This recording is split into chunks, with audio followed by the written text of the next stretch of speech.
You are on the journey of business. An entrepreneur and innovator who spent a lifetime of advising from behind the scenes, building businesses through word of mouth and referrals. Now Mike Wolf is ready to share these strategies and business outlook with you. You're here. You're ready for the journey of business with Mike Wolf.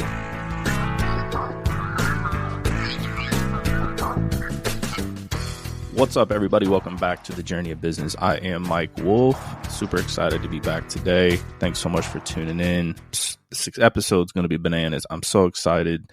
Just kind of talking about a few things, your story, who's telling it, the narrative, who's controlling it, and I'm excited to talk about that, a little bit about focus, a little bit about criticism. So I'm really excited to kind of kick this off today. It's a lot of things that I get from questions from other people when it comes to their own story and like, how come they allow other people to control the narrative? So yeah, I'm excited to get it. Let's go.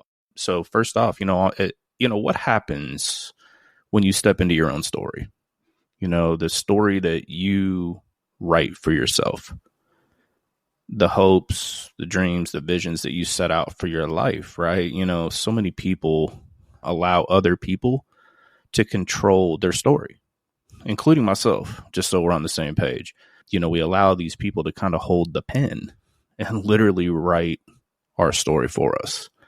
This could be family, friends, competition in business, whoever it is, somebody that has your ear, that is speaking things into your life and kind of just controlling the story, your own narrative. And it's crazy, so whether you want to believe it or not, it's happening, so society has kind of trained us to care what other people say and think, about everything, and your mind will play these tricks on you and really kind of cause you to believe these things that are, not true about yourself. So, it's something I think about a lot. So, how do we fix that problem? How do we turn off the outside noise? It could be as easy or as hard as you want to make it. I think first of all, I think your vision and your story, they're yours and yours alone to tell. Whether you stray from your plan, personally, professionally, at times it happens, but at the end of the day, staying true to yourself and your plan is just a great place to start. Don't be so hard on yourself. Tomorrow is a new day. There's always a second chance. This is the land of second chances. And so don't think that you can't push through that struggle, whatever it is you're battling. I think the big question is, can you survive the temporary pain? I want you to focus and hear that for a second. Pain is temporary. The answer is yes. You've got it. You're good enough. You're strong enough to make that happen. So just push through that pain. Know that it's a temporary place. Know that nothing is forever. And I think if you look at it first and foremost from that perspective, I think it really changes the game. So, the second step that I was thinking about, and it sounds selfish, but I promise you, it's just really not. Stop telling everyone your plans. It's a rare find to have people in your life, that are going to be happy where you are and where you're going. I've had to kind of face that battle in my own journey, personally, professionally, whatever it is. I will say, I stopped venting to people about my wins and losses or struggles or successes once I realized that these events, they're designed to go into other rooms. I grew up in the HVAC business, heating and cooling, right? So everything I kind of look at is from that perspective. It's such a powerful breakdown of air and how it's distributed. The end of the day, you're putting air out into this, into the economy, to wherever you're putting it out to your people. And they're distributing that however they want to distribute that. So, don't subscribe to other people's metric systems. You're setting yourself up for disappointment. I promise you. Just believing what somebody else tells you, leaning into what, problems they're battling in their own space. You have to have that safe place. So I would say that that's a huge thing. Just watch how you're telling people your story and make sure that you're in a safe place without judgments, for sure. Finally, I believe, having the confidence in yourself and the ability to add value wherever you go is just truly key. all of us have a story. It's ours to tell, but when you share yourself and your talents with others and provide value, your confidence in yourself and the self-esteem that rises from that will change the way that you do life. Every part of who we are ultimately drives our success. You have to do your best to leave a positive imprint everywhere you go. So I think that's such a huge thing about talking about your own story, who you're telling it to, who you're allowing to control that story. And I promise you, I am just as guilty as anybody else. I love to share wins and losses with people, sometimes even knowing that it's not going to land well. But, you want as much feedback from people as you can. It's a natural thing to want that feedback from family or friends or church or whoever. And, ultimately, it's probably just best to keep a lot of that in-house. So, I think that's super important. I've been really talking about that a lot lately and having a lot of people ask me about that. So let's shift focus a little bit onto focus. You don't experience life. You experience the life you focus on, right? So, what has your attention? Where are you leaning towards? What are you focusing on in your life? If you focus on what's wrong will always be available to you. Think about that for a second. What you're focusing on. If you're focusing on what's wrong in your life, you're only going to see what's wrong in your life. The same can be said on what's right in your life, what's good in your life, the positives in your life. If you focus on those things, focus on what's right. Think about it. Focusing on what's right versus what's wrong makes it readily available to you. Do you focus on what you have or what's missing? We need to unpack this for a minute, because I am just as guilty as anybody else when it comes to this as well. As a business consultant, I'm trained to see what's missing and what can be better in people's lives or their business. And so, I'm finding myself doing that in my personal life also. I think we're all guilty of this in some way, wanting something we don't have that other people have, right? We see all these people living their best life on social media, pretending everything is always great. And, that they're not in mountains of debt and struggling in all these parts of their lives. It's easier to flex, and live the lie.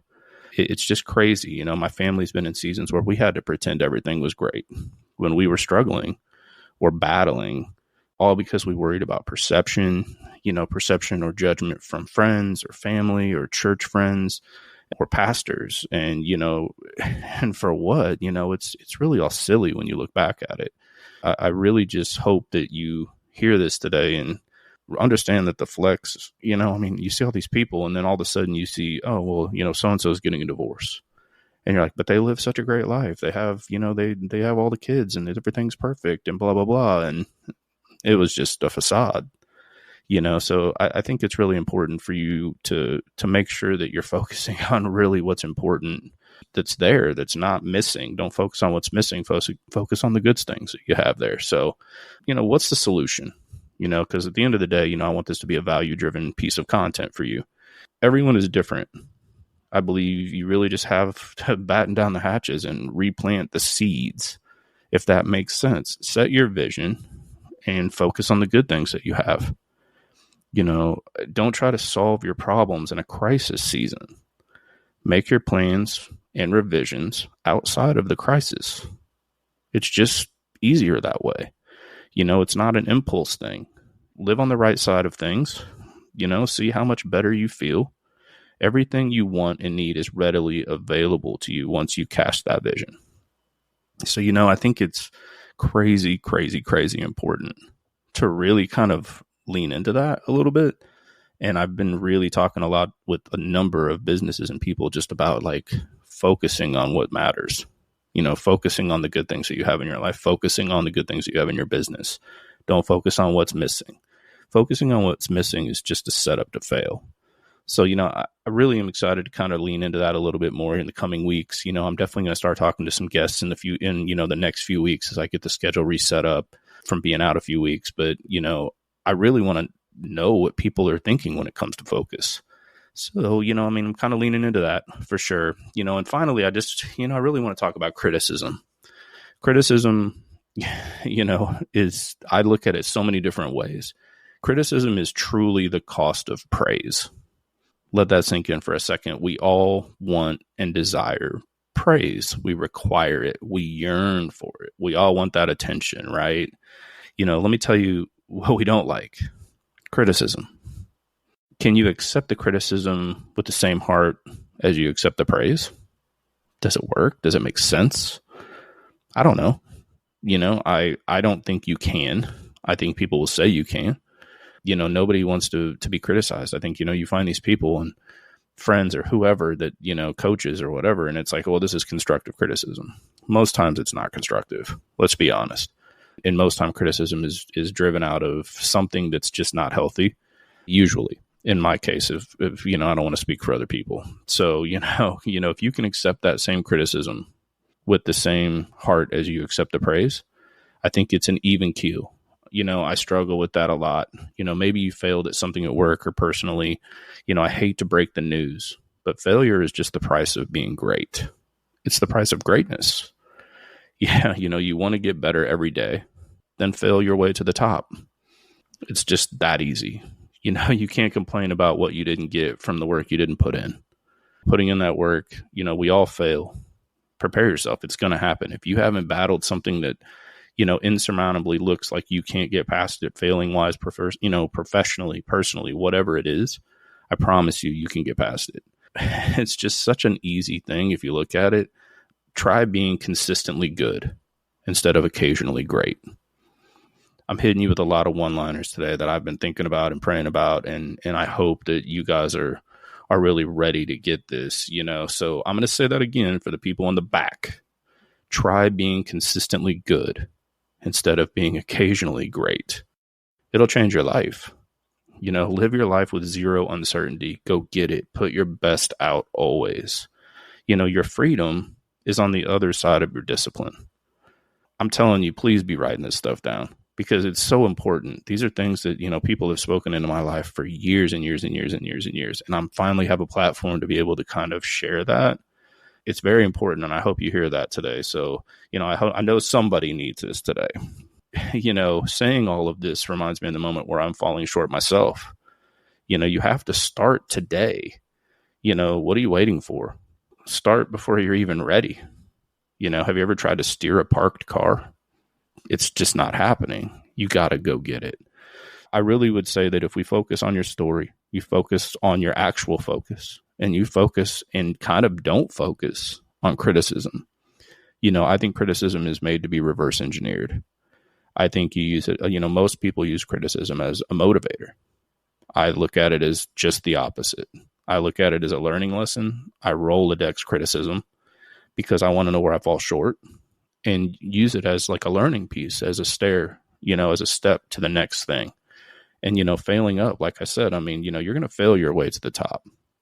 I understand that that's hard for a lot of people to see, especially young people. It's so hard these days to not be critical because everyone has access to everyone winning and losing in a nanosecond. So depending upon where you get your information from online, you can really follow some positive people that are going to help you kind of guide your way through these things. And I hope things like this podcast help you do that. However I can help, obviously, I would love to be able to kind of guide you as much as possible. Please keep sending in your information, to mike@thejourneyofbusiness.com, or you can reach out to me at The Real Mike Wolf on social media, or if you're looking to do some consulting stuff, with TradeLink, you can go to tradelinkSales.com, and I'd be more than happy to sit down and have some conversations with you online or in person and, really talk about these things because I think they're paramount to your success personally and professionally. So, I'm super excited. I'm super grateful for you being here today. Thanks so much for listening, to The Journey of Business. It's such a cool thing to have this platform and be able to sit down and talk to you guys for a little bit. I love the shorter episodes because now I can put out a few a week. I don't have to wait on one guest and then another guest and another guest. I hope that you just have a great rest of your day. If you love what you're seeing here with the Journey of Business, I hope that you go over to Apple and Spotify and follow us there. We'd love to have your reviews. 5-star reviews are always great. They get us more, in front of more people. So if you don't mind doing that, it would mean the world to me. So, we will see you next week on The Journey of Business, and we appreciate you. Have a great day. To continue your journey of business, subscribe to the show wherever you find podcasts or at YouTube. And for more information on consulting inquiries, go to www.tradelinksales.com.